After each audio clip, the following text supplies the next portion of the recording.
kind of, I guess, problems that may not necessarily be good ones for the Patriots. James White is not a between-the-tackles type of a running guy. He's going to be somebody that you need to get outside. And maybe, Bolden can be that between-the-tackle guy that can get the tough yards when you need him, especially when you get to third down in short situations. But I really did think that there was a bit of a night-and-day difference between the running attack in the first half with a Garrett Blount in that game and then in the second half with him out. All right, guys, let's switch gears once again. And here we go. I can't wait to talk about them, the defense. First of all, when you allow 6 points to anybody, especially on the road, that's saying something. And this defense, if you go around NFL.com, if you go on any website, they are top 10 in pretty much every statistical category you can think of as far as defense. And just going back 4 months, did anybody even think that this would be possible? So I certainly did with the way that the defensive line and the linebackers have played out. And speaking of linebackers, I have to give a shout-out to my man Gerard Mayo. Earlier this season, people thought that he was on the chopping block, and some really wanted him to go there. But as that knee continues to get stronger, and I said this on the show before, his play on the field will go with it. And it seemed like he made several Mayo-type plays last night. Unfortunately, there were a few casualties on the defensive, especially on the defensive line. Dominic Easley, which we'll talk about in a few minutes. Unfortunately, his case is extreme potential versus the body that can't take the rigid of the game.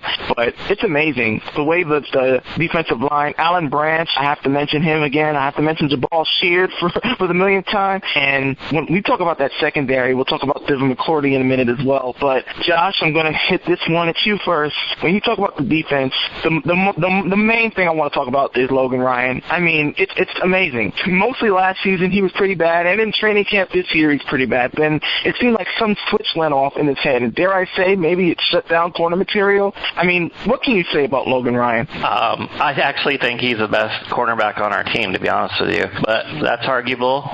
You guys can argue that if you want with me, but I honestly think he has been for pretty much the last 5 weeks has been the most important player in that secondary. And he definitely had help against the Texans with DeAndre Hopkins, but Belichick using Logan Ryan to cover Hopkins is a sign that Belichick, to me, thinks Logan Ryan at this moment is the best corner on the team. And they had a good game plan to help him out. On top of it, there was one play where he didn't get the safety help that he needed, and he actually gave up a pretty big play to Hopkins. But other than that, I mean, he was flawless in this game. I mean, shutdown is the word you would use for him. John, speaking of guys who we picked up off the street, there's a guy named Leonard Johnson who pretty much was picked off the street last Wednesday, I believe. And he made a couple of pass defenses down there. He even had a good dance move, which, some people may not approve of it. I love it because, hey, it shows that the guy has some swag.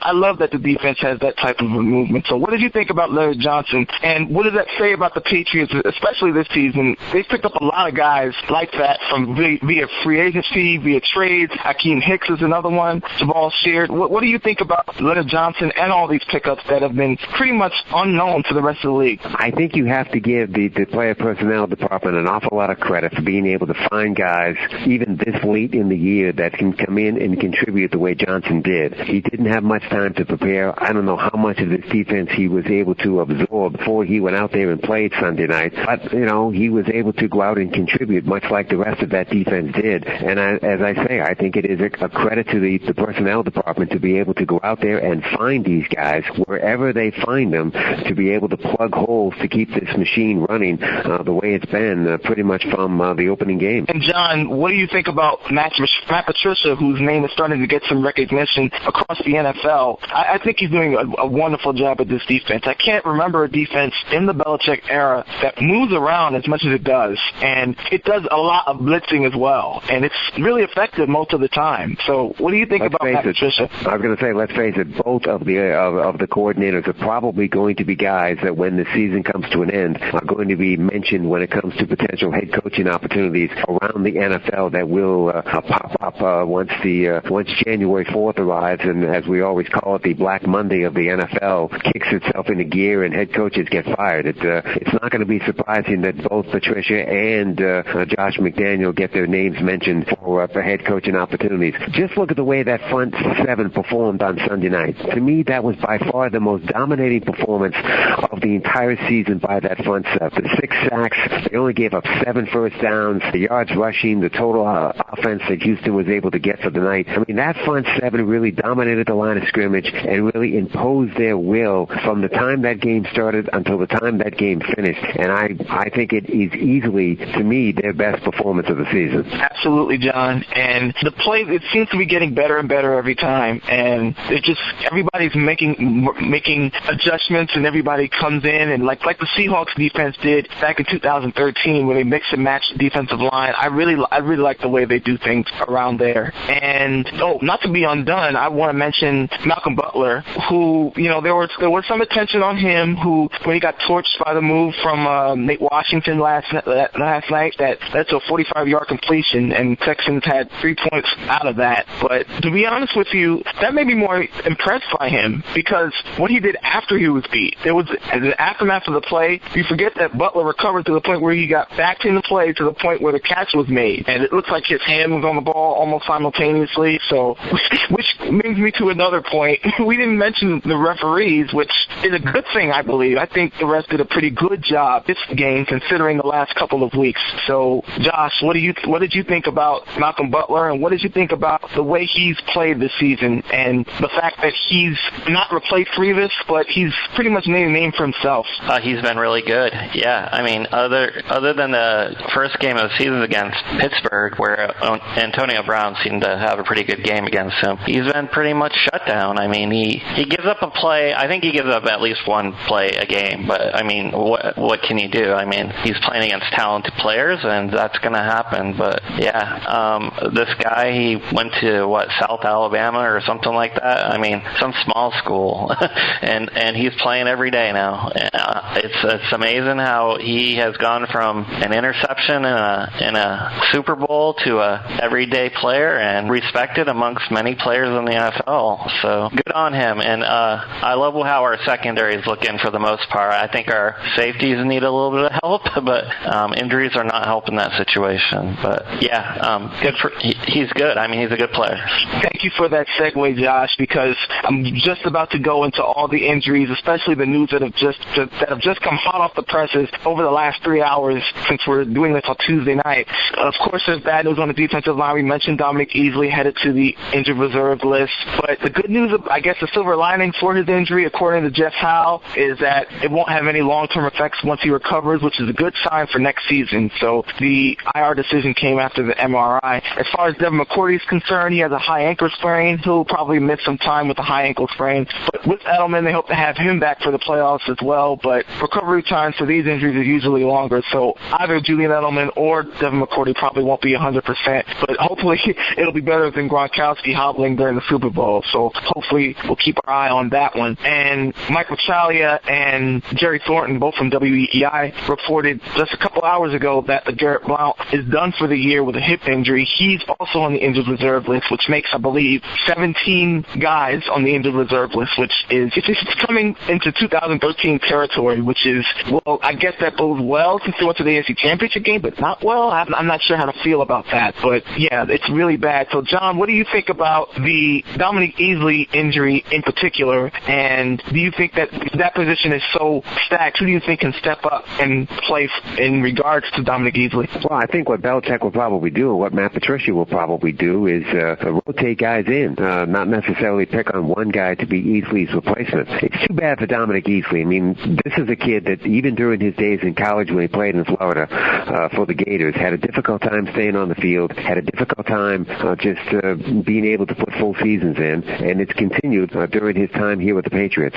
Injuries have just unfortunately been a part of his resume that he just can't seem to shake. It's too bad, because I do think that there were times during this season where he demonstrated why he was a number one pick of this football team, but unfortunately his inability to stay on the field, I think, is becoming a glaring problem that just may not have an answer. And as far as LeGarrette Blount is concerned, again, as I said earlier, this running game is now going to change. Without his power, without his ability to get tough yards in between the tackles, this running game is going to change. It may not change for the better, but it's certainly going to change.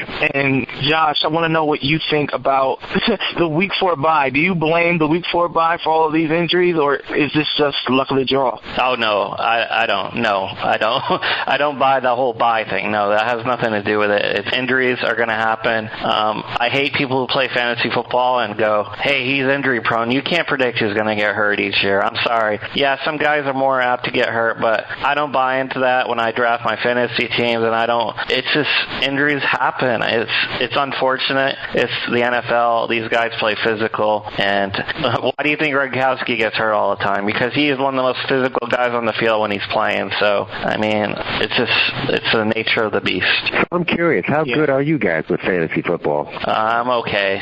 I guess I'm pretty good. I'm in the championship in one of my work leagues, so I guess I'm pretty good.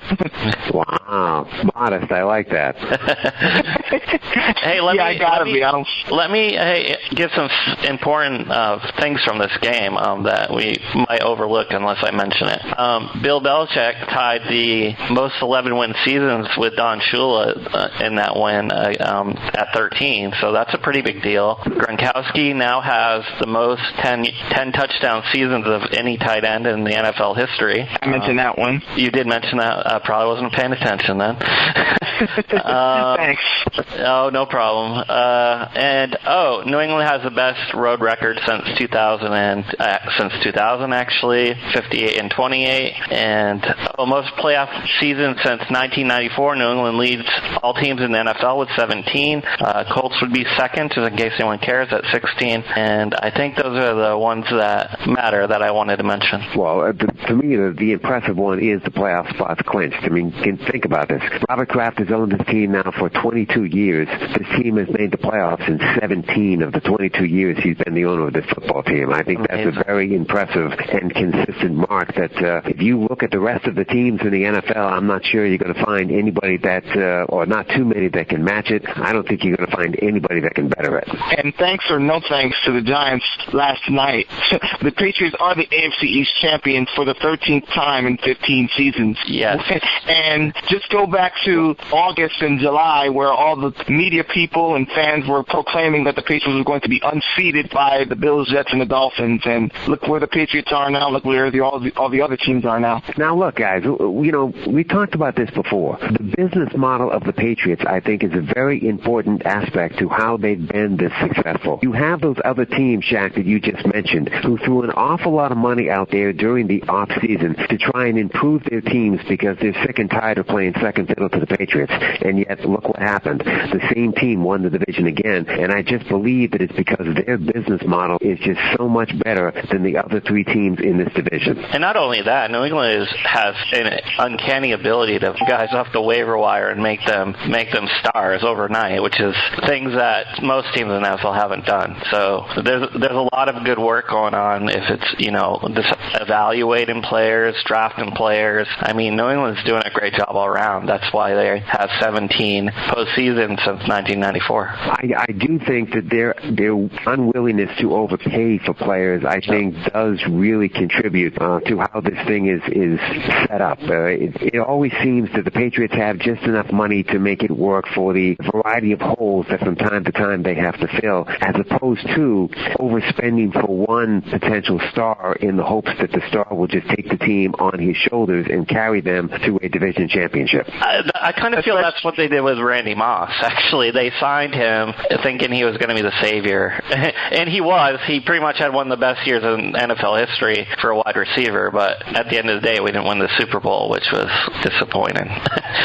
And it's possible that maybe they learned their lesson from the Moss experience. Despite the fact that they ran the table and were undefeated during that regular season, it really came within one play of being undefeated through the whole process. It's possible that the Patriots may have learned their lesson from that experience and has decided that they're just not going to take that approach anymore. Yep. Okay, quickly, guys, before we get to our guest, I want to mention, and because he's on the line, I want to mention the two transactions that the Patriots made just today. The one that they made was a wide receiver named DeAndre Carter. I'm not too sure about him. And one that I think has everybody's attention is the Patriots signed running back Monty Ball, who has been on the street pretty much the entire season. So, Josh, what do you think about Monty Ball, and do you think that he can contribute in any type of way? I honestly think he'll be playing. I don't know how good he's going to play, but I don't think New England's going to sign somebody like him unless they need him. And we obviously need him. There's no question. And don't be shocked if he touches the ball quite a bit in maybe a week or two. I agree with Josh. I think Monty Ball is going to play just because of the necessity of the position.